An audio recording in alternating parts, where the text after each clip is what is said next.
I didn't know Bionicles were like a thing until yeah, stuff like that. Yeah, but you were at the age where you probably would have like been really fascinated with like their lore, their looks. And their, oh yeah, I think the lore was what pulled me in more than a lot of the designs actually, because like the thing is, because the ones I grew up with were the Toa Nuva, which nowadays like the Bionicles and stuff they release are on par with like normal action figures, where it's like, yo, they got adjustable joints, they got all this stuff. The ones I grew up with, you couldn't do anything with them. You couldn't do anything, but they just kind of like they're just straight models. They didn't even have joints. So. They were you could rotate their arms and make them do the splits, and that was pretty much it. Oh, okay. And stuff like that, like like because their arm, like because their entire arm is like a single piece and stuff like that. So it's at a fixed angle, it's at a fixed position. So were their legs, and then it wasn't until the release of the Rockshi that they started getting in adjustable joints and stuff like that. And then it was the Toa Metru that came out, which were the first hero packs that had adjustable, and posable joints. And they've been doing it since, but Toa Metru is when I think actually the last Toa that I was able to get, and were the Hordika, which I had every single one of. And I think right now they're the only ones I still have that are still intact. Okay. Are they particularly valuable nowadays? Is the Bionicle series something that still people are like heavily into? As I just know that I have certain pieces missing that would ruin their value, mostly weapons, but everything else is like still intact. Mm-hmm. So yeah. I mean, like, is it still a viable series? Like up to this date, like, are there still like making new Bionicles? That's one thing. That there's been whispers of it being relaunched.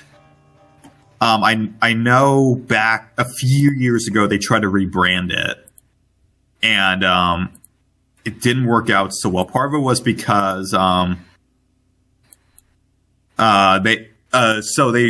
were done with Bionicle, and then they started a new thing called Hero Factory, which was a mistake in my opinion, because I got some of the Hero Factory stuff, but they were back to they were really back to the basically the Bionicles I had, because the joints were movable again, but also the story just felt non-existent. And it was just like to go from Bionicle with this really rich lore and characters to Hero Factory, which felt like it felt like going from Spectacular Spider-Man to Ultimate Spider-Man. Mm-hmm. Like that, where it's just like we went from what is arguably the greatest iteration of Spider-Man to, this kind of uninspired looking, kind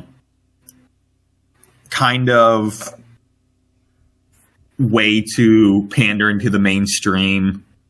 Wait, how does Spider-Man necessarily pander to the mainstream? Ultimate Spider-Man. You mean like the show where it's like it's too much like, let's do one where it's like because when I go to Ultimate Spider, I compare it more to something like closer to something like like a standard cartoon, where it's like it's very episodic, it's very and a lot of these superhero shows are episodic, but they do have sort of richer characters and a longer spanning storyline. Yeah, like like Justice League and other stuff, where like, because they were shows and they were a bit episodic, but they did have sort of this edge to them. and Ultimate Spider-Man felt like even Danny Phantom like did this, where even though it was episodic, it still had this overarching plots to it. And I actually started recently rewatching that because one of my DeviantArt watchers requested that that I make a Danny Phantom model, so I has been watching it. There's a lot of jokes in it that I missed as a kid. Okay. That I'm astounded are in there. One of them was one of like the villains is like a doctor. And he's just like, "Oh, I will need all of your kids to come with me." And the dad comes in and says, "Why should we trust you?" The doctor looks at him and goes, "Because I'm with the government, and if you don't trust me, I can audit your taxes." And I'm like, "Oh my god!" Audit your taxes. I was just like, I can't. And I'm just like, "Oh my god, I can't believe these jokes were in this show." But like Ultimate Spider-Man, I feel like is still below that, where it's purely episodic. It feels closer to something like SpongeBob than it is Danny Phantom. And I love SpongeBob, but SpongeBob is one of those things where like anything comes out, any episode comes out, and you could watch it without having watching any of the prior episodes. And going back to Danny Phantom, there's a sense of like continuity, right? Because every character kind of resets to like a status point after the end of the episode. Yeah. Where like it kind of doesn't matter in a way, but like Danny Phantom, like if you watch an episode from season 1 and you'll be like, "Oh, cool," and then if you immediately after watch an episode from season 2, he suddenly has a fucking logo on his chest. And you're like, where the fuck did that come from? Unless, like, the episode from season 2 that you watched is the first episode of season 2, where they explain how he got that. But, it's there is a continuity to it. Isn't there a continuity with the movies as well? Like, don't they kind of, like, progress SpongeBob's character to a certain point? Or wasn't stuff like that. But like, Ultimate Spider-Man is also, like, especially angering to me because I did read Ultimate Spider-Man and I have like all the volumes, and I think I had all the volumes when it came out, and so like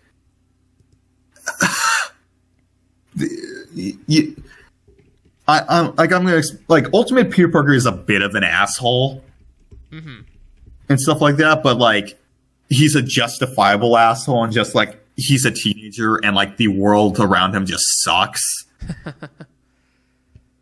And if you were, I'm going to steal a nostalgia critic joke for this. If you were to ask me what actor I would think could properly portray Ultimate Spider-Man, my response would be not fucking Drake Bell. Okay. You know, like Ultimate Peter is noticeably angrier. You know, and stuff like that. And all that stuff. God, I miss Josh Keaton, but... Yeah, so did this show come out around the same time as Earth's Mightiest Heroes? Is it kind of like a... It did, which led to something that I think I talked to you about earlier that really pissed people off. Which was... And it pisses me off because I'm looking, I'm like, this feels like what DC's doing right now, but basically it was when Earth's Mightiest Heroes, so season 2 of Earth's Mightiest Heroes, they had Spider-Man makes an appearance, and what they originally had planned was, and they actually already had, is they had Josh Keaton from Spectacular Spider-Man come in and do the voice for Spider-Man, you know, as a wonderful like kind of fan service, and also some glimmer of like, hey, maybe they're in the same continuity. And then Disney came in and said, hey, we got this new Spider-Man show coming out. Drake Bell's doing the voice. Oh. And they forced them to dub Drake Bell over Josh Keaton. Wow. So they could connect it. And then, this is what pissed me off. And then they canceled Earth's Mightiest Heroes and put in Avengers Assemble, which strictly has a shared continuity with Ultimate Spider-Man. And it's just like, so it's kind of like they did this choice that angered a lot of people once they found out, and then kind of doubled down on it. And it's even better because Ultimate Spider-Man ended before Avengers Assemble did. And while Avengers Assemble was going on, they made a new Spider-Man show. And they said, hey, you got to connect Avengers Assemble to the new Spider-Man show now. Which I don't understand how the fuck that works, but whatever. Yeah, it leads to this very like loose continuity where it's almost like all three of the shows are kind of like in the same like universe, but not really, because one got canceled, and then the other new reboot of the show basically took that Spider-Man from that previous show and put it or incorporated into that.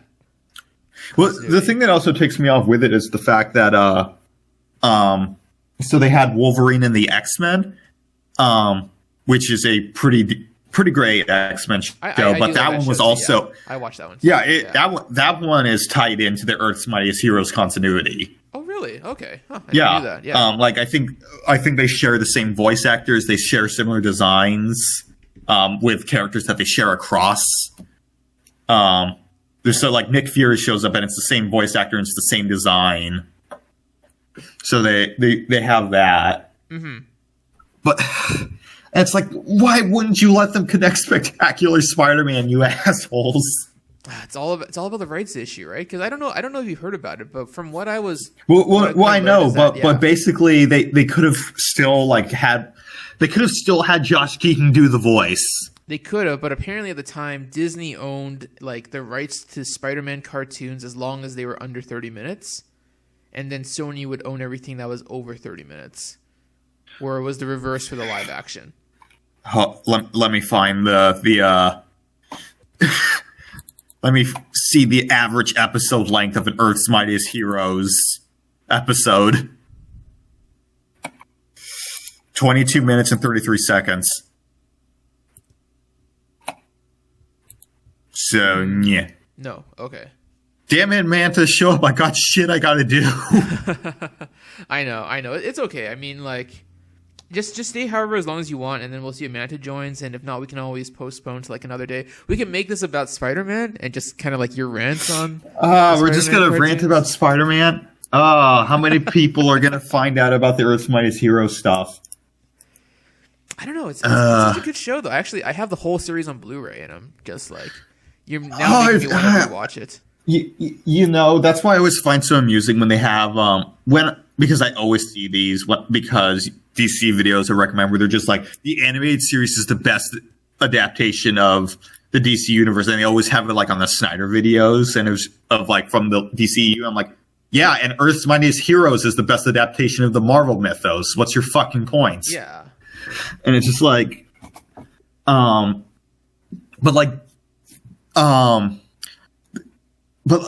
Earth's Mightiest Heroes, the world building in that show is like on another level. Like even the top tier, right? Because every episode kind of explores a different aspect of but like the first like Marvel universe. 5 episodes are all introducing the characters, and all of them are doing double duty.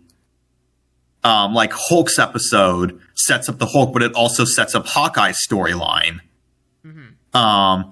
Ant-Man's episodes, sets up Ant-Man, but it also sets up Black Panther's storyline.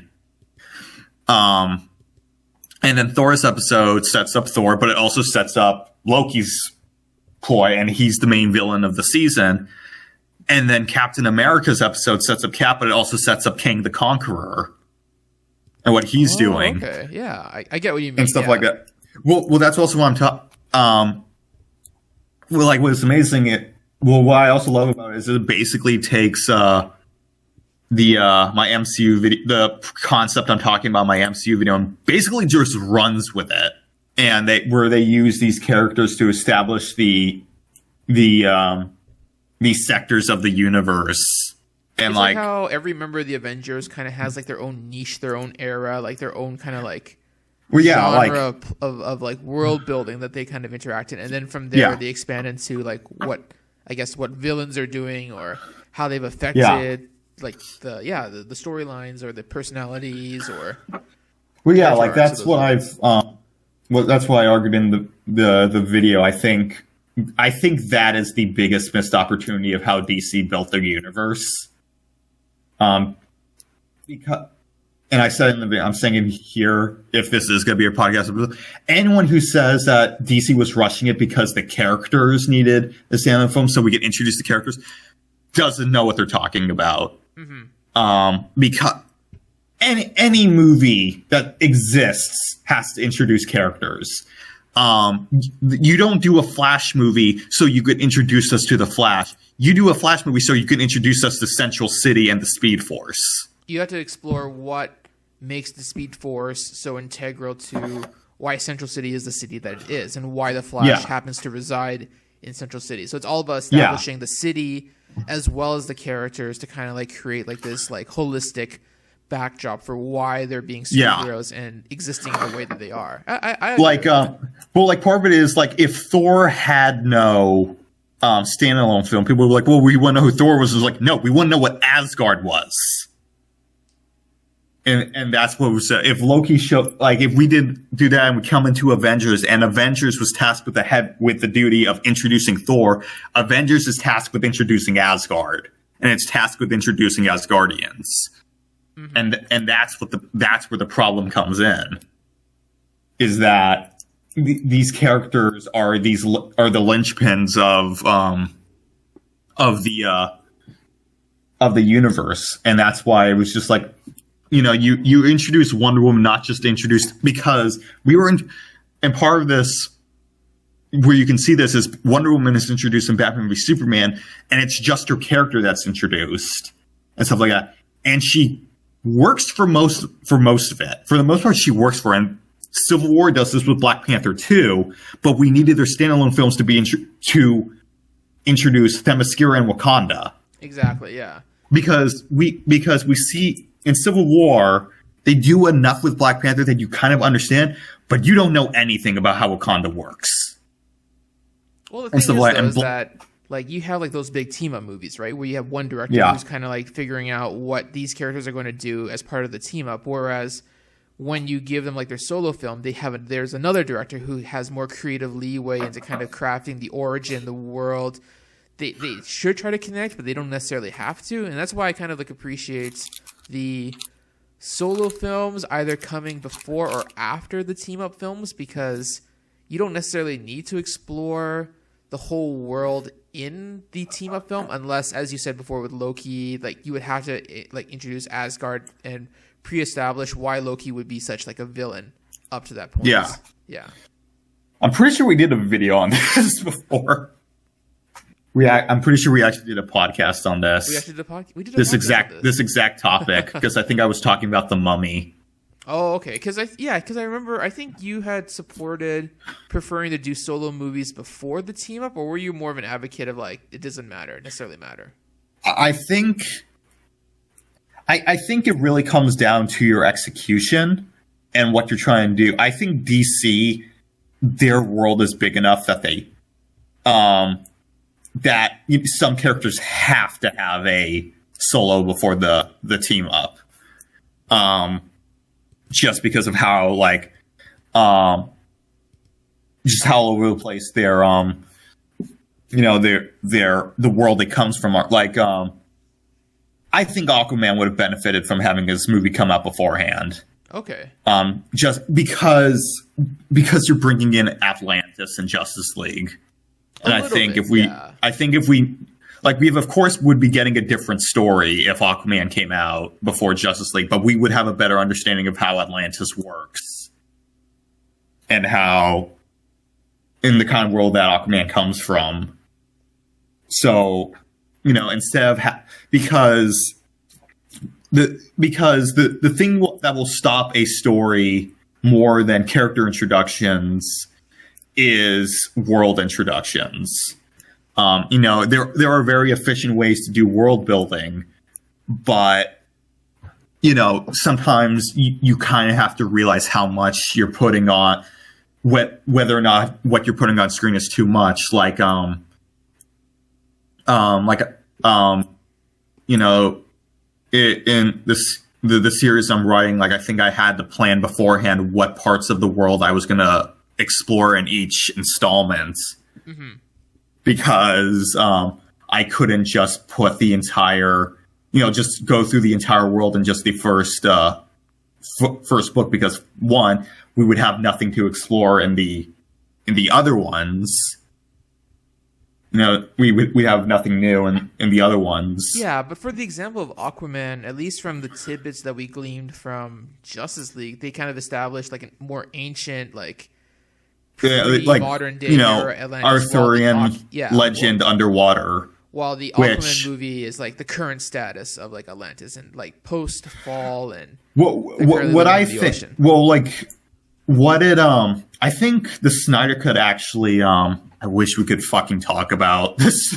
We can dabble definitely into it. I'll just repeat this if it comes up. The thing that I think the Aquaman movie actually retroactively made the world and made Atlantis and other stuff more deeper and made it more complex, because the way I look at it was that the protection of the Motherbox and other stuff was sort of this more ancient or archaic way. And that's why, these people are dressed in these Atlanteans do have this more traditional and like technically archaic Atlantean garb. But the thing that and this is my headcanon, because I think it actually does make it more interesting, is they establish in the Aquaman movie that only highborns can breathe above water. And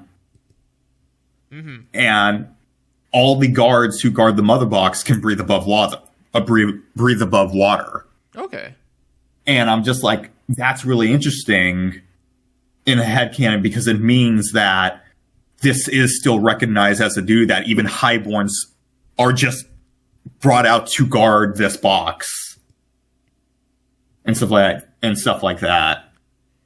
And I'm just like, that's interesting that they have sort of and there is sort of this, superiority complex with like these, with Atlantis. There is sort of this air of superiority, but there are still these people who are born in a higher class that are given this duty to protect this old box, and stuff like that, which I think is actually really interesting and an interesting contrast, and it kind of adds more to the Atlantean culture, which, although we see a lot of Atlantis, there isn't that much of an understanding of how their culture works. Yeah, their culture doesn't. It's mostly the architecture, the hierarchy, and the like diplomatic relations that get explored in the Aquaman movie, but not necessarily. But like because of the Snyder Cut, it kind of gives a better idea of their culture. Stuff like that. Whereas like even highborns are given this duty to guard the Motherbox, where it isn't just like, oh no, we didn't just get lowly, any guards whatsoever to do this. It's like, no, these are people who are basically born into a higher class that are guarding this. It's like one of their duties, because it's like one of the most important relics to them, because I think they probably passed on the story of the whole invasion, the whole reason why the Motherbox. Yeah, and part of that also is like that's why they still have that armor, because it's like it's traditional like Motherbox guarding armor. And I'm looking at them like that makes it such a deeper mythology to it. Yeah, exactly. Oh, that's actually pretty good insight into how the Snyder Cut, even though we got it later than the actual Aquaman film, how if you look at it from like a retroactive perspective, it kind of elaborates more as to how Atlantis kind of relates and how they've kind of changed since their fall, and how in the Aquaman movie they still have like certain standards or like certain levels, but that's only under the assumption that James Wan, if that's what they intended. Yeah, that James Wan bases Atlantis specifically on what Snyder had originally envisioned Atlantis to be. And part of me doesn't necessarily see that, because there are some continuity things, but we don't need to talk about it specifically right away. There are continuity things that honestly I don't care about, and I like this headcanon just because it kind of makes Atlantis more interesting. Yeah, exactly. And then I mean, like, there's also like Mara's accent is different in the two movies, and like the thing is, any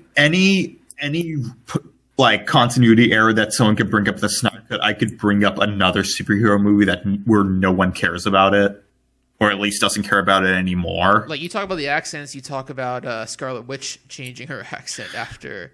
I could talk about Scarlet Witch. I could talk about how Storm's accent in the X-Men movies just fucking vanishes. Go ahead, watch the first X-Men movie. Halle Berry as Storm has an accent. Mm-hmm. Sorry, yeah, she I has thought you were one. talking about Alexander's ship in the between Apocalypse and I think it was Dark Phoenix that was right after Apocalypse. I don't know if her accent changed. Oh, and young Storm has an accent. Yeah, young Storm has an accent. I don't remember if she was in the movie long enough to like make it noticeable that she does not have an accent in Dark Phoenix, because I think Dark Phoenix would have been after Apocalypse, right? Yeah, it's after Apocalypse. Yeah. I think the Scarlet Witch is a better example because definitely like Elizabeth Olsen had a stronger accent in Age of Ultron, but it's not noticeable at all in Civil War. Or in WandaVision, actually, now that I think about it. Like the prevailing theory is that like, oh well, she's not in Sokovia or like suffering more now since she's among these more American speaking people, her accent's going away. Like, yeah, that's how that works. That's why my grandparents speak perfect English. Yeah, stuff like, it's it's stuff. I guess. It's just continuity errors or like continuity differences don't really like matter in the long run because it's all about different directors having their own like envisioning. They don't necessarily have to have like the specific Bible that tells them exactly how every character should act based on the previous movie, because then that's going to turn into a mess and create like worse movies. Yeah, like lavishly adhere to those like. I even think I can't remember what I feel like I found some, but there were like continuity errors between Man of Steel and Batman v Superman even. Oh really? Okay. Yeah, I can't remember what they were, but I remember there being some. But like, every single story has a continuity error somewhere. Mm-hmm. It's kind of unavoidable, and any story that doesn't have a continuity error is confusing as hell, because that means the author was like the one that comes to mind, and someone will correct me if they actually care enough, but like Kingdom Hearts is a story that I could think of that doesn't have many continuity errors, and that's because everything is explained to the point where nothing makes sense. Yeah. Having been an avid Kingdom Hearts fan, I can definitely say that the series goes out of its way to explain and define and try to like everything. Like I remember there was a video. There was a video where it was just like where a guy was explaining it. It was the video is called "The Good Enough Summary of Kingdom Hearts," where Mickey shows up in one of the games and his shirt is gone, and then literally in one of the later games we see Mickey gets hit with something that causes his shirt to fall off just to preserve the continuity. Mm-hmm.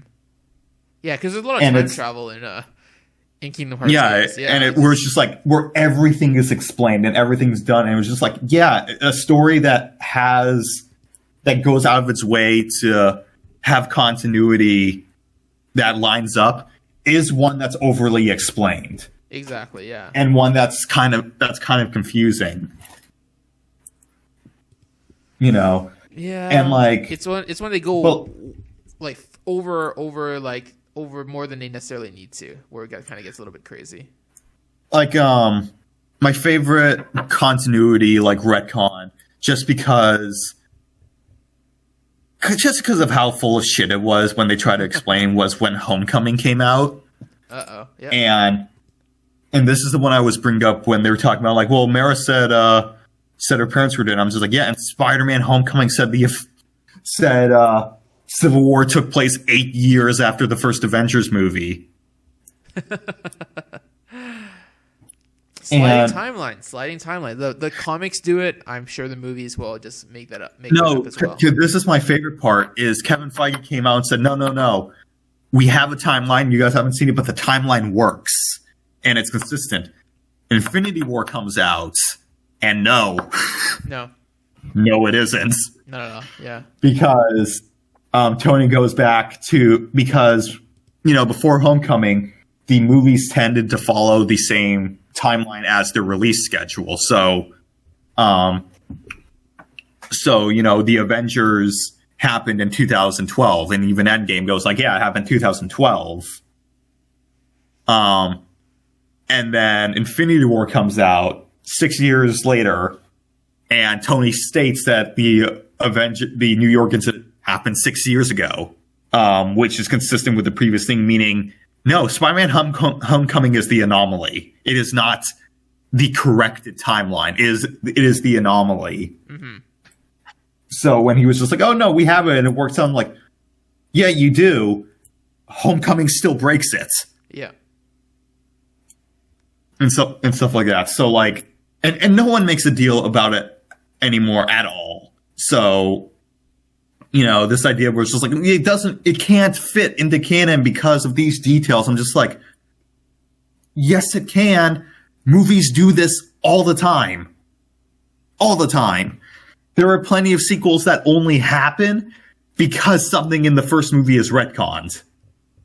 I get what you mean by that. Like, something that a successful movie will have, like, all these, like, novel or, like, official lore from the company, or they'll, like, release stuff. But then when the actual movie, like, sequel comes out, it completely, like, retcons and erases all of those things for the sake of, like, creative freedom and trying to establish a new story.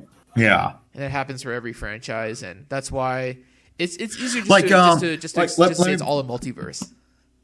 Like, I could bring up another one, because a lot of my examples come from Phase 3, because Phase 3 is when Marvel stopped caring about their world building. Yeah. Captain Marvel, that destroys, like, so much stuff continuity-wise that it's actually kind of terrifying. They do this thing where I'm like, oh, she's the reason why the Avengers Initiative exists. I'm like, cool. But in the first Avengers, there's Phase 2. And Phase 2 was response to Thor showing up. And I quote, S.H.I.E.L.D. realizing that there are people like him out there, which doesn't work if 20 years prior, Captain Marvel happened. Captain Marvel happened, but there was there was like an attack from the Kree, and that's when there was an attack S.H.I.E.L.D. from the Kree that there were aliens. That where it was just like, oh, there are aliens and stuff like that.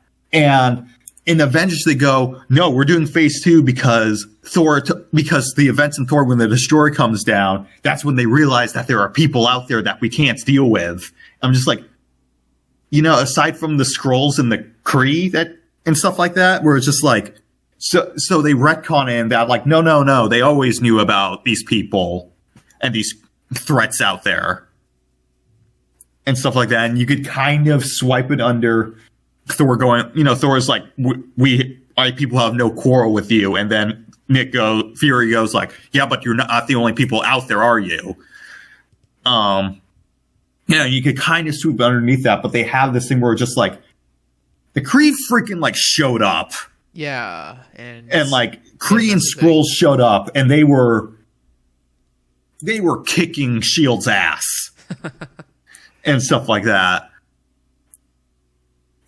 Stuff like that. And it's just like, and they really, at that point, they should have been like, been doing stuff like that. And then, Phase 2 is like, Fear's like, we didn't know. And it's just like stuff like that. We didn't know that there were people like you out there.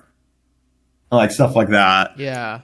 Now you're reminding me of the other continuity error, which is when in Captain America Winter Soldier, they capture that one guy, I think his name is Jasper, and he talks about, like, there's like a threat of, like, the threat analysis where he's talking about, and they mentioned Stephen Strange, and he hadn't even become like Doctor Strange yet in his own movie at that time if they were to follow.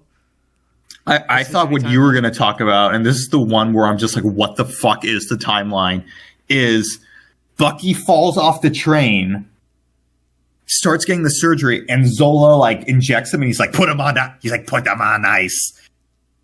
Except when Bucky fell, it was during the mission where they were capturing Zola. So when he's getting like the procedures on him, Zola is in U.S. custody. Oh wow! And now he's suddenly there with the Russians doing all this stuff. Yeah. And I remember seeing that theater like for the first time. I'm like, wait, I don't think that works. And stuff, and stuff like that, where it's just continuity does like you want a continuity that it doesn't take people out of the movie too much, but you're going to have continuity errors whether you like it or not. That's just the nature of storytelling. Like, unless you are going through, explaining everything, ironing out every last thing, which, by the way, you will still miss something. It just seems so, unfeasible. And there's always, like, little mistakes that no one will notice until the audience manages to watch the film themselves. Yeah. So like when people were talking about like, oh, the Snyder cut can't be canon because of all these things, it's just like, it does not matter. It really doesn't matter. We can actually kind of like pivot this discussion to kind of like one of the things that we were thinking of talking about, which was the supposed future of the Snyderverse. Because you definitely opened that can of worms. I have huge thoughts about that. I think WB flat out saying that, we're not going to do anything further is really the dumbest response they could have had. Like, period. Saying absolutely nothing would have been a better response than what they put out. Because, I had written like a post about where it was just like, why don't you just make it canon? Because that is the very least that you can do to like make people happy. You make it canon, which means A, you acknowledged you made a mistake, which people will love. 2, you've made a canon, which people will love. 3, if you want to do a sequel, you can, because now that you have the Snyder Cut in-house and stuff like that, and you want to build off of it, if you want to build off of it, you can. Because now if it's in-house and it's continuity, because WB loves having control so much, now you can have more control over it. Like, that's the part I don't get. No. Is if you... I think... That's the thing that I don't get is fans won't like that, where it's just like, oh yeah, WB can have control over sequel. That's the part I don't get that WB doesn't want. No, it's because they've had this supposed slate, and they were doing like, Aquaman 2, potentially Wonder Woman 3, the Batman, all these like rumors or like these like news, like the Blue Beetle, and there's a Tandem movie, and it just seems like they don't want to do like big team up films anymore. They would rather focus on individual character films that will hopefully be successful, like Joker, and make $1 billion. They should know the real money's in the team ups. They should, but maybe they've kind of already acquiesced the team up movies to Marvel, because Marvel has like all these like rich characters, and every time it seems like they're gonna do like a team up movie, even if it's only something like Doctor Strange or like Scarlet Witch, that's probably also gonna make like a lot of money. Well, yeah, but like. Well, this is what I'm talking about. It's like, you don't ever want to put this off the table because, money can change the minds of a lot of people. But, like, it's sort of the thing where it's just like, why don't you just make it canon then? Because then, like, you have all these areas of it. Like sure, you have, like, a Clifford, but your theatrical cut of Justice League has oh, yeah, the Justice League are a thing now. And basically, what it doesn't have is directly Darkseid saying, like, oh, yeah, now I'm coming. And it was just like, so the first Avengers had that, and then had several solo movies after that. And it was, so, like, it kind of doesn't mean anything. So it's just like, part of me doesn't get it. It's like, because if you don't make it canon, you don't acknowledge it, what's going to happen is the fans are going to fight for it. And if we do get a sequel, it's going to be probably even still further from continuity. Like, right now we're doing okay, but if we get a sequel, the chances are it's going to be the furthest from continuity that we get, and it's going to firmly place it in its own Elseworld. Mm-hmm. and stuff like that, which a lot of people are fine with. I'm not, because I want to watch these all in a marathon. I kind of agree with them. I kind of prefer it being its own continuity, but I can definitely see your point too. Though, it's stuff like that where I'm just like, I want to be able to enjoy these all as one story and not just as okay, now I'm going to branch off into this direction. Mm-hmm. And now we're just like, I don't like to watch all of them to Wonder Woman and then decide whether or not I'm going to branch off into a different continuity when I'm doing a watch and stuff like that. It was like, you could say continuity, but you could also say completely unrelated films that don't necessarily have to have connections to each other. Like, you can watch Wonder Woman 1984. I'm the type of guy who, as we've established, will notice Bucky falling off the train and then getting a procedure by a guy who should be in U.S. custody because where he fell was them capturing him and stuff like that. So, like, I tend to notice a lot of continuity errors. So if I get, like, glaring ones and will be, like, intentionally so, it kind of will throw me off quite a bit, and stuff like that. But, and, like, the other thing is just, like, if WB also makes a canon and they do decide they want to make a sequel or also do merchandise, they get to reap the benefits of it. Like, that's the thing, is just like, because people bring up Joker and how they actively tried to, like, kill it, and they had to get money from a source that when it went big, WB didn't reap all the benefits of it. No, because they had to share with the other, like, they had to share with those. Yeah. So if you bring the Snyder Cut into canon and you do all this stuff, and then if you decide, hey, we could continue the Snyderverse, you get to reap the benefits of it. And like, this is why I'm just like, yeah, there's stuff that benefits the fans, clearly, but there are stuff that WB benefits from this. Like, everyone has to, like, and Sarnoff hates money, and it was just like, yeah, they kind of do with this choice. Because it isn't if you just give us this, we'll pay for it. It's like, no, it's a door of way more opportunities that you're throwing away, rather than just, like, this straight, rigid line that you're throwing away, which is what they, based on interviews and discussions, is what they assume it to be. Is they assume it to just be the straight line leading into a cul-de-sac. I'm like, no, if you look at it properly, which you aren't, it's a door to way more possibilities and stuff. And that's true, what kind of, that's the thing that infuriates me, is like me looking at this. I'm like, this benefits you too. It does open a lot of possibilities, but at the same time, I just feel like WB is afraid of doubling down, or they're afraid that the next Justice League movie, whatever it ends up being, won't be as well received as Zack Snyder's Justice League was, and that it's going to get some sort of, like, crazy, terrible reception like BVS did back. Well, here's the thing that I also established, that I also talk about in my post and stuff like that, is if they make the first cut canon and they decide they don't want to do a sequel, they don't have to bring in Zack anymore, because now they have control. If they're scared that Zack is gonna make it divisive, sure, you can keep him on as executive producer, as a story consultant, and you can get a director you trust. If you don't acknowledge it and you don't keep it that, Zack is on it the entire time.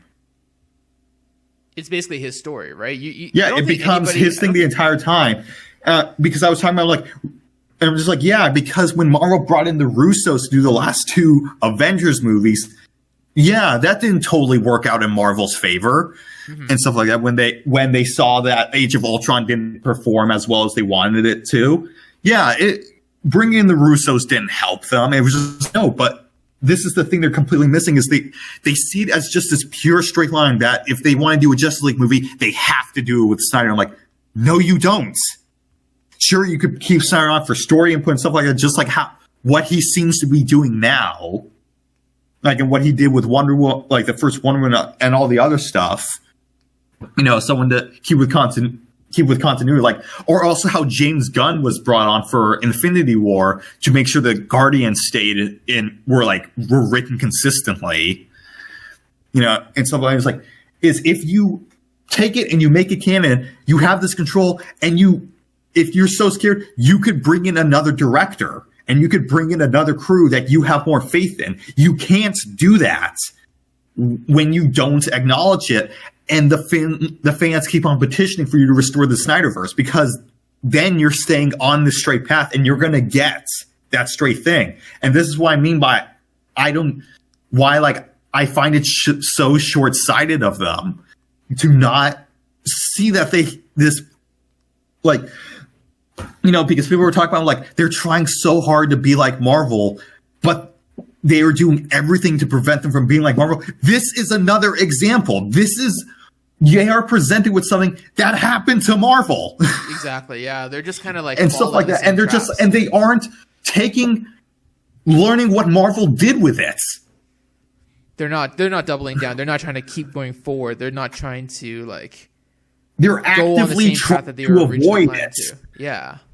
They're actively trying to avoid, and by doing so, they aren't going anywhere. Do you think that the interview, because it was posted on a Monday, do you think that they had the interview prepared and written up before they realized how successful the movie was going to be on streaming? Like, that's crazy. Like, there's one thing to have the interview come out when the Snyder Cut gets, like, maybe like a mild tepid reception. It does okay on streaming, but considering what, like, a cultural zeitgeist and how, like, crazy well it did among, like, the general audience and mainstream during those, like, past 4 days when it came out last Thursday, it feels completely short-sighted. It feels like they just kind of, like, canned that whole it feels like they had that because they expected it not to do, like, there's a lot of stuff pointing to the fact that they didn't expect it to do well and also didn't want it to do well. Mm-hmm. So, like, it wouldn't surprise me if it was canned. Like, I really cannot fathom it being, like, after the fact, just because of, like, everything I just outlined, where it's like, imagine, like, the HBO Max servers crashed, and all this stuff like that. It's one of Snyder's best rated, like, films currently. And to be like, yep, and we're done. We're not going to do anything else with this. And we're just, and, like, let me add that. And fans, people who didn't like the previous movies, going, yeah, I want to see more. Seeing all of them being like, yep, we're done. We're not doing anything else. And it's just like, I would at least contemplate on it. Yeah, just not say anything. Maybe be like, we are still deciding what to do with this, like, going forward. Like, anything, even a non-answer would have been better than the answer that they. Yeah, but that's what I said. Saying absolutely nothing would have been better than what they said, because it's so stupid. It's like, I'm not gonna say this is a stupid decision. Yeah, it's incredibly stupid, and like people could be like, because, like, every single angle I looked at this was the wrong decision. And, like, because, like, every single thing people throw in to be like, well, maybe they were something like that. I'm like, no. Doing something with this movie would have prevented that. Like, because, again, you brought up how people were like, well, maybe they were afraid that Snyder would still deliver another divisive film. I'm just like, yeah, if you bring the Snyderverse back in and do that, you now suddenly have control over the franchise again. Mm-hmm. And over this storyline again. And stuff like that. Unlike because what happened with the release of Snyder, because of all this, Zack got complete freedom on it. He got complete freedom on it. And if you're scared of that, then you don't let it happen again, which is what they're letting happen. Yep. Well, no, actually, that's not completely true. I'm sure you've probably heard about it before, but Zack was fighting with the studio a lot, like, behind the scenes when it came to a lot of creative decisions and a lot of things that were included in the eventual release of Zack Snyder's Justice League. Yeah, there was that, but but it's, you have all this stuff, but also, like, when you bring it back in, you still have more control over that, and you can bring in other directors, which they already did for the first Justice League. And we all saw how that worked out, yeah. Yeah, but this time, you could bring in another director at the fucking start of the production. And not halfway in. Mm-hmm. Actually, no, not halfway in. 3/4 in. Like Yeah, but who do you think WB would trust to bring in to continue the Snyderverse if they thought that was a good idea? If assuming that they can bring back Henry, Ben, Gal, all like the principal league members and all the I have said this multiple times. I have actually said this multiple times.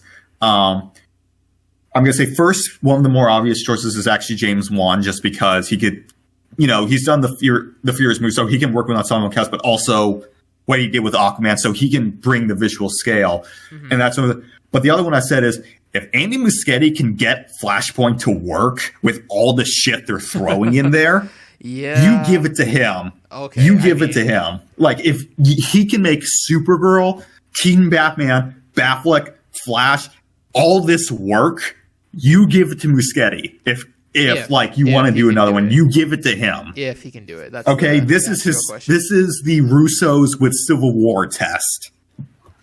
Stuff like that.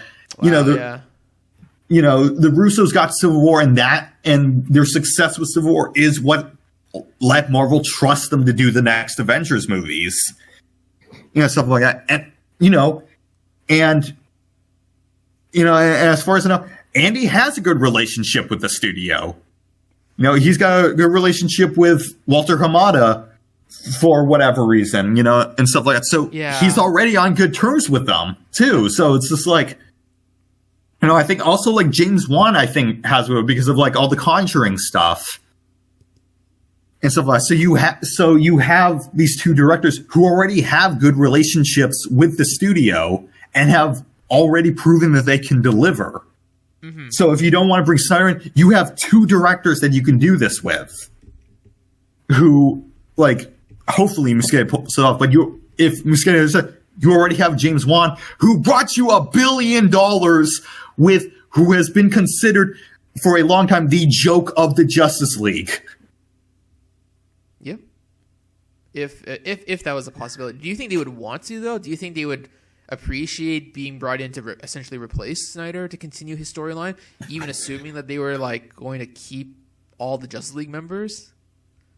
I think there would be some sort of like contemplation. I think Snyder would probably give them his blessing, actually. Yeah, exactly. I think Snyder right now is like really busy with his own projects. Like he's got so many things kind of like planned. Like I can't imagine him wanting to go back to Warner's and dealing with all that crap again.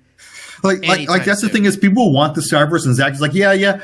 Part of me feels like he doesn't want to do it.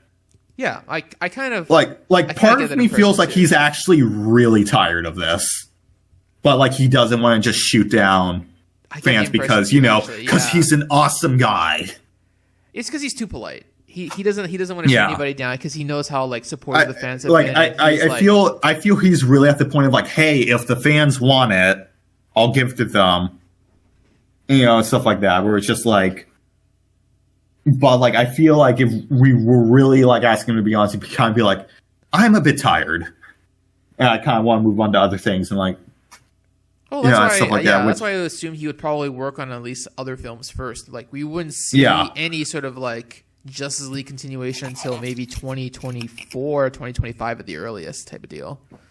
And that's already like, some considerable time away, and then you have to consider the scheduling and whether, I guess, even if Ben or Henry or Gal or Jason or whomever all want to come back in. Do you think they would even bring back all the principal actors, or do you think there would be like serious recastings? And do you think the fans would be happy if we had a different actor to play Batman for this continuation? No fan is ever happy with recasting. Mm-hmm.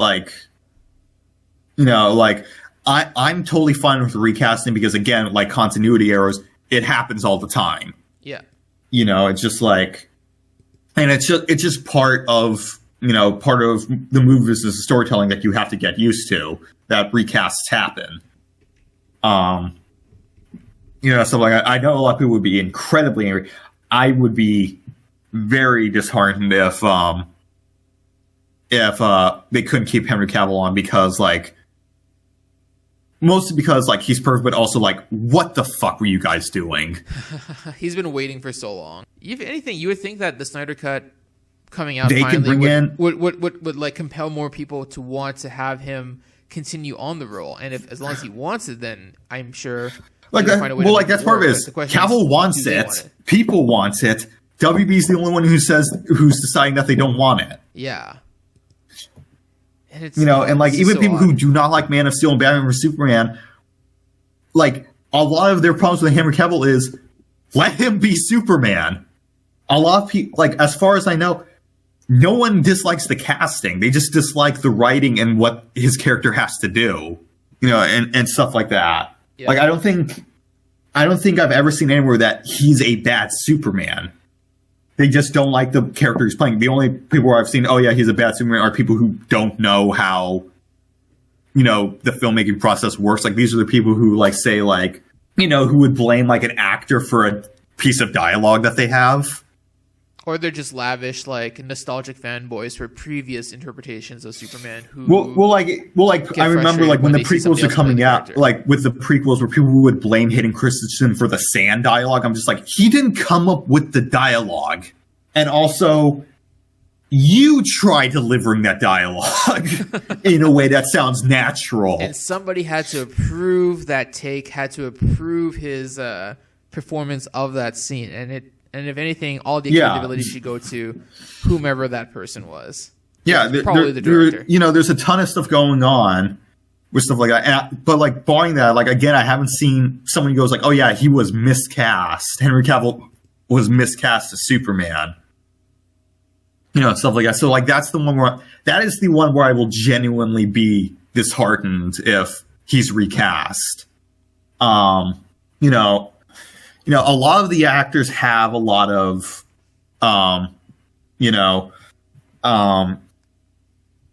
enthusiasm for the roles. The only other one I could see not coming back, just depending on the circumstances behind the scenes, is Ray Fisher, just because of how fucking ridiculous everything is. Yeah, but I partially feel like he said in interviews that if he was given the choice with the right circumstances, he would come back. But well, yeah, like I remember, like it was just like, hey, like if Walter Hamada is not producing, I would be fine with coming back.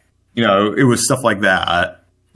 Which I find weird that he was dropped from The Flash, considering Walter isn't producing that. Yeah, exactly. Like if they were to continue the Snyderverse on HBO Max and it was just like specifically Zack Snyder's like story with all the Justice League actors, and it was completely self-contained, and by the end of it we find out that it leads to a time travel plot that completely undoes everything, would that be something that the fans would be happy with? Because it's essentially I don't think I'd be happy with it.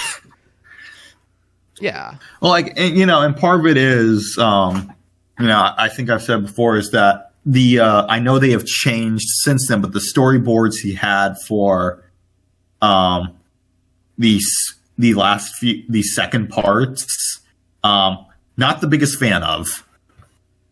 There are aspects of it I really like, and there are aspects of where I'm just like, I would not have liked to see this. Exactly, yeah. I mean, things change, but given if those were like the general beats of the story, do you think that in general the mainstream audience would have liked seeing that?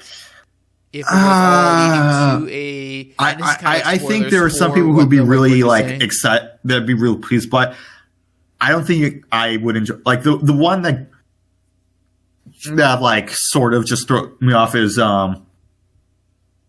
just seeing Superman just go bad again. Mm-hmm. Like again. Which we, I know it's like the Knightmare thing, and a lot of people want to see Knightmare. I personally don't care that much about Knightmare. Like, I think it's cool, like, it's sort of thing, but I really don't care for it, like, as, like, a thing. I like the ideas of it and the stuff like where it's just like where Bruce gets this premonition of this future that he needs to prevent. But, like, they have this thing, they're like, oh, yeah, it comes to pass. I'm like, I kind of don't care to see it like unfold on screen. I kind of don't have an investment in it. I kind of like it because I kind of like it more how it's been, where it's kind of a catalyst for Bruce that's been motivating Bruce. I kind of like it more as that rather than a setting. Mm-hmm.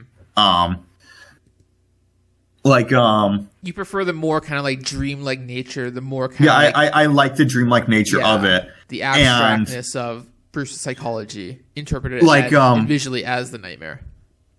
like, because we've been talking about this, I'm going to assume that anyone who's listening to this, we're talking about, going to go spoilers, but the Knightmare scene at the end, I did not care.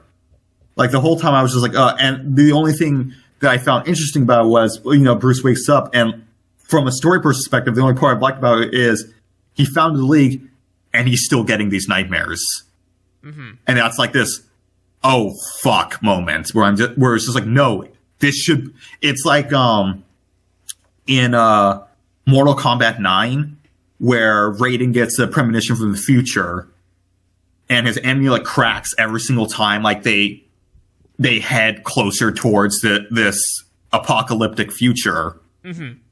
And there's a part where they kill Shao Kahn, and he pulls out his amulet, and it cracks again, and he's like, how?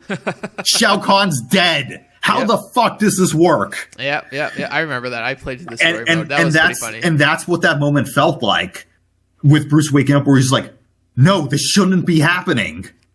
I brought us together. Why is it still happening? It happens because... And I find that so much more interesting than the nightmare actually unfolding, and they have to go back in time and stop it and, like, prevent it again.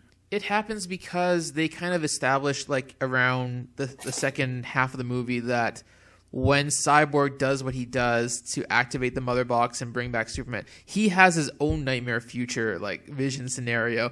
And the computer that talks to him specifically states that the actions that he commits in this movie, and this is spoilers for the Zack Snyder's Justice League itself, is that the direction that they're going will lead to that future. And it shows a bunch of stuff that we can properly maybe assume that would have led to the nightmare future that Batman would eventually have.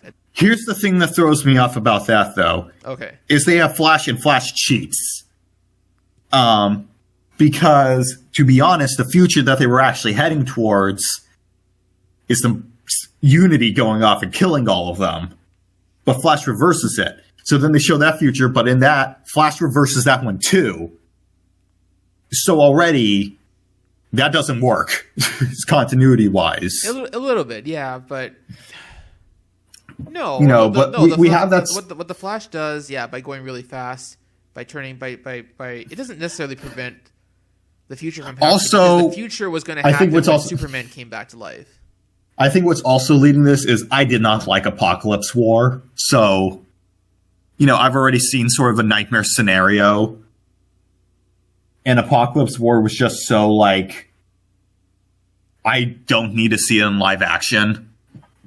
Because I really did not enjoy that movie. So, like, the idea was like, oh, yeah, you're going to get it in live action this time. I'm just like, yeah. Oh, come on. But if you want to maintain Zack Snyder's artistic integrity, then you would want him to do whatever his planned 5-movie arc was. And if that second last movie was going to be again, if he wants to do it, that's if he wants to do it. Like, if he really wants to do it and stuff like that, it's like, it's artist vision, where it's just like, of course there's going to be this era. Like, I'm probably, if it still hits these same beats, I'm probably still not going to enjoy it. Mm-hmm. It's great, but I'm just going to be bummed out that I'm not going to like it. Who knows? Execution-wise, it might be great, but there's a lot of stuff going there story-wise that I do not like. Exactly, yeah, because there was actually one thing that I wanted to bring up to you that I think you would have the same kind of, like, consternation or complaints about, and this is also kind of like major spoilers for the whiteboards, but it's the League having to, like, stop evil Superman. And then by the time they go back into the past and they correct the future by having Batman sacrifice himself, they're up against Darkseid. But it's not the same Darkseid who they had, like, gone and fought in the Nightmare future. It'd be the Darkseid that hadn't experienced any of that yet. And I know, Hank, you have that same complaint when they did the same I have thing that with I have that with Thanos. I didn't consider that with Darkseid. What I did consider was with Green Lantern. Okay. Because Green Lantern shows up at the beginning of part 2 during the nightmare scenario, and Zack even says that there's a story that starts off the classic Flash Green Lantern friendship, and then Flash goes back in time and that friendship's gone. Mm-hmm. And then Green Lantern shows up in the third act anyway. And I'm just like, well, I don't care. We're just like, this friendship doesn't exist unless he's of course. I thought their friendship was established before the Knightmare. Like Green Lantern meets up with the team. No, I think they had it. That's the first time they meet before the other League members die and everything goes to crap. Okay, if that's the case. Yeah, I believe they had that. Like he shows up when the Knightmare is already underway. Oh, okay. And stuff like that, and then they undo it, and then he comes back during the final battle, where it doesn't come back. Same, yeah. He first appears during the final battle, and it's kind of just like this. Why are you here? Just like. Sort of moment. And I think that bothered me more than with Darkseid. Because the thing is, when Darkseid comes in, because it isn't like... Because we have all this stuff with Thanos, but the thing with Thanos, though, is this Thanos hasn't interacted with the Avengers in person at all. Exactly, right? And that's what... Yeah, that's the same Darkseid. This Darkseid, though, would have just fucking Omega blasted Batman. Oh, okay. So and stuff like that. There would be a bit more of a personal stake there, yeah. There's more stuff there. Okay. And stuff like that. Because there's a shorter period. There's less time. Because the difference between it is the Darkseid that you have with stuff like that is like, sure, there's a 5-year gap with like all the stuff like that. But most of that stuff we probably also wouldn't have seen. And so like the thing with Thanos is it is 4 years of relationships and stuff like that, and then a whole movie of relationships building that's gone. We have a whole movie of seeing him build these relationships with the Avengers, and I do mean that as enemies. Exactly. And that's what's wiped out. Yeah. But the thing also is when Flash goes back to the Knightmare and undoes it, the heroes are wiped too. And stuff like that is their bad future and the stuff, because I assume it isn't, their memories come back with them. So stuff like, so the heroes are wiped too. And that's also why I have, and that's also sort of why I have a problem with the time travel stuff, is because that entire time travel part kind of becomes inconsequential for all of it. Because, it isn't just Darkseid where it's just like, it isn't the same time. It isn't the same heroes either. Mm-hmm. So it's stuff like that. I think that's also why I don't care about the Knightmare area in general, is because the whole thing is kind of pointless from a storytelling perspective. It's this cool, alternate reality, but, the heroes kind of don't learn much from it, except for Flash coming back and saying, you gotta do this, you can do this, and that's about it. And you can do that without showing the Knightmare universe. Which is what they... Yeah. What if Cyborg is able to remember through some sort of, technological trickery, similar to how Nebula was able to, have her future self give all her memories to her past self? If more characters were able to remember the Nightmare future. I still think you could do that without actually showing the Nightmare unfold. Mm-hmm. Easily, because you could literally start off the sequel with Cyborg being like, I've been seeing these visions of a world where we lost. And stuff like that. And I don't know where I've been having them ever since I interfaced with the Fortress of Solitude and we brought Superman back. And stuff like that.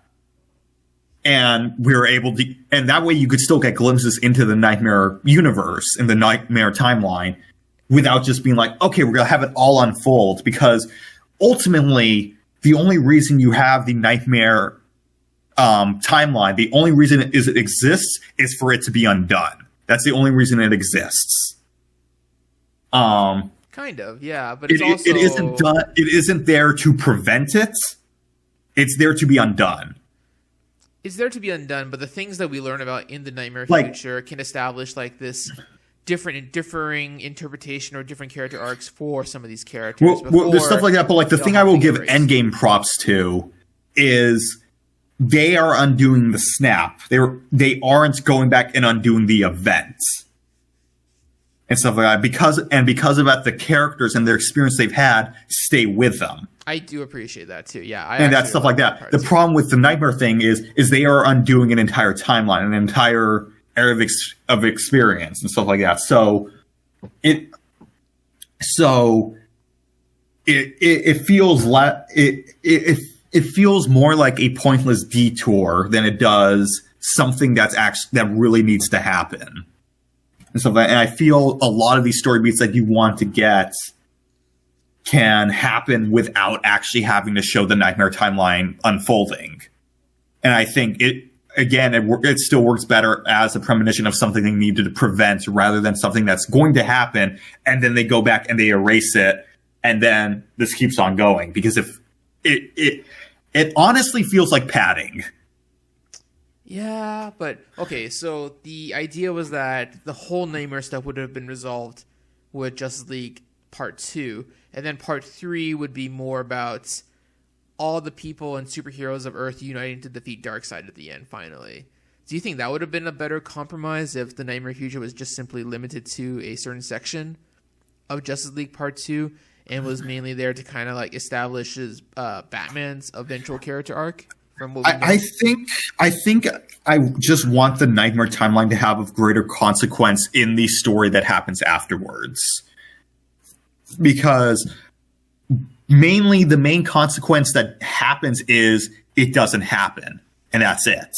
And stuff like that. And the only character who's really affected by it, like memory and person-wise, is Batman, and he dies. Yeah, I think that's part of why I think the Nightmare Future might resonate with some people, because it's going to be what leads Batman to realize that he's going to have to die in order to right. No, but I'm still bringing it up in the fact that you don't actually need to show the Nightmare timeline in full for that to happen. Mm-hmm. Because part of it is Bruce has already had glimpses of the Nightmare timeline. He's already had visions of it.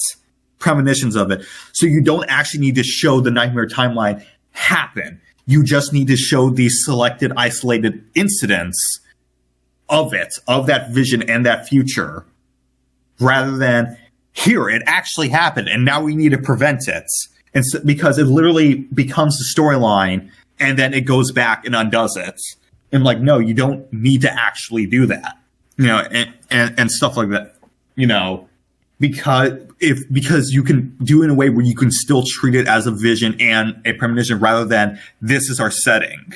I guess so. Yeah, it's because the Nightmare is its own setting, but because of the whole retconning and how it's going to be made to undo itself, you don't think there's any way that apart from Batman, any other character would be able to like have any additional information coming into the new corrected timeline that they're glad that they have learned in the Nightmare timeline, or do you think it's mostly for like an indulgence's sake to like create a story? Part of it feels a bit indulgent.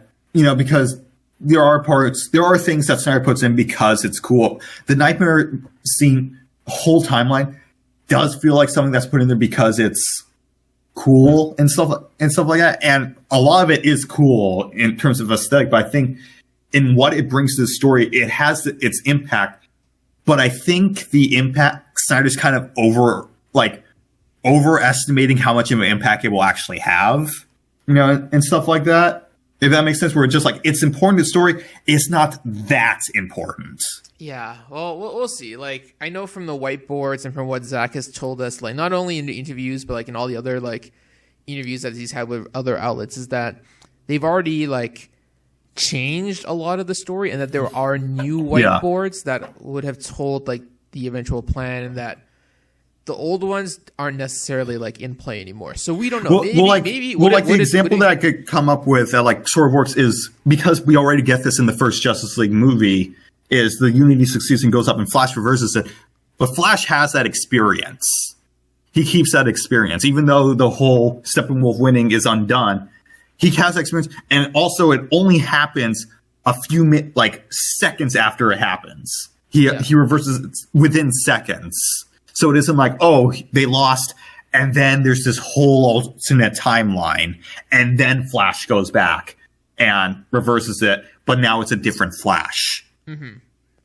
And so it's the same Flash, and I think that's what keeps it rooted in there, is it completes Flash's arc, but it also doesn't suddenly erase him afterwards.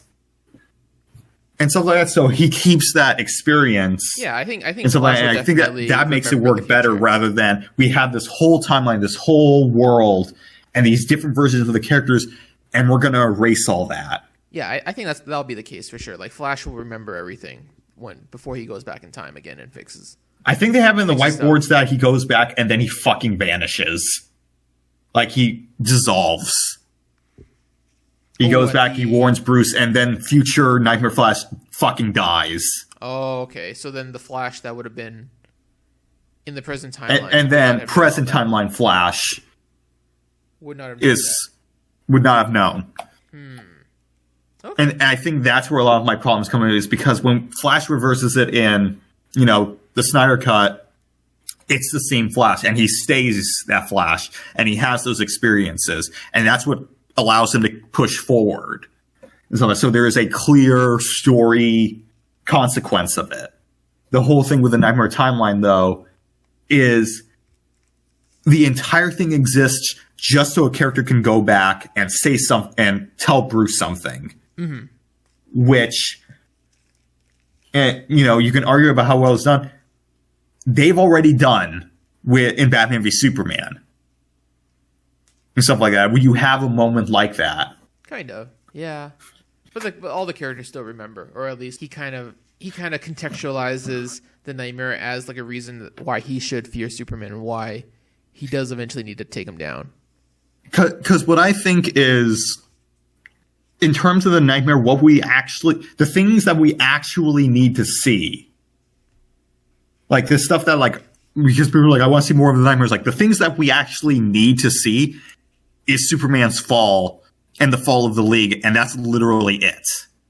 And maybe Flash going back. Actually, Flash going back, you also don't need to know because we've already seen what it looks like for him to go back in time. Mm-hmm. So basically, all that's actually needed story-wise is for us to see how they fell and how it actually happened. Because that's the only question there is how did it actually happen? What happens afterwards doesn't matter, because all that's going to be undone. Because what's important is what happened and what caused it to happen. And stuff like that. That's why, what also works in Justice League is we see the Unity go off and stuff like that. It wasn't like, because from, the League's perspective, nothing happened. Flash made it there in time and stuff like that. But we needed to see the thing go off, or else it wouldn't have been effective for us. Something like that. So basically all we needed for the Nightmare timeline going forward is just to see the fall of the League and Superman. And that's basically it. Everything else I feel regarding the Nightmare timeline is kind of indulgent. Yeah. Okay. I definitely see your point there. So apart from that, I mean, were there other parts of the storyboards from that Dallas exhibit that you did like, or that you thought that would be awesome to see in? Yeah, I think Zack Snyder has been following me and ripped off the ending from my series for the end of his Justice League stuff. I looked at it and went, "You motherfucker, I've been planning this for years, and you've been already planning it." Yep. And for that reason, I do not support Restore the Snyder Cut, because the Snyderverse, because my vision must survive. Exactly. Okay. That's actually what I'm going to name the episode. It's going to be like Hank complains about the Snyderverse. And see how you fall for that bait. You could just make it Hank complains a lot. No. It's gonna be Hank specifically does not support Restore the Snyderverse, and see where that takes us. You'll be branded as a traitor on here. So I think that's probably a good time to kind of take a break. We'll take a pause on it, and hopefully next time we'll bring Manta to do like a full spoilers discussion of Zack Snyder's Justice League to really talk about what we liked, what we necessarily did not like. I don't know if I had already told you, Hank, but did you happen to have a list of like your 10 favorite scenes from the film overall, or is it just flash? It might have been mostly flash, dark side, flash. So I don't know. Exactly. Oh yeah, I remember. Even the villain of this one similar to the villain of my first book. God damn you, Zack. Why do we think so alike? It isn't great minds think alike. It's one of us is stealing from the other. Probably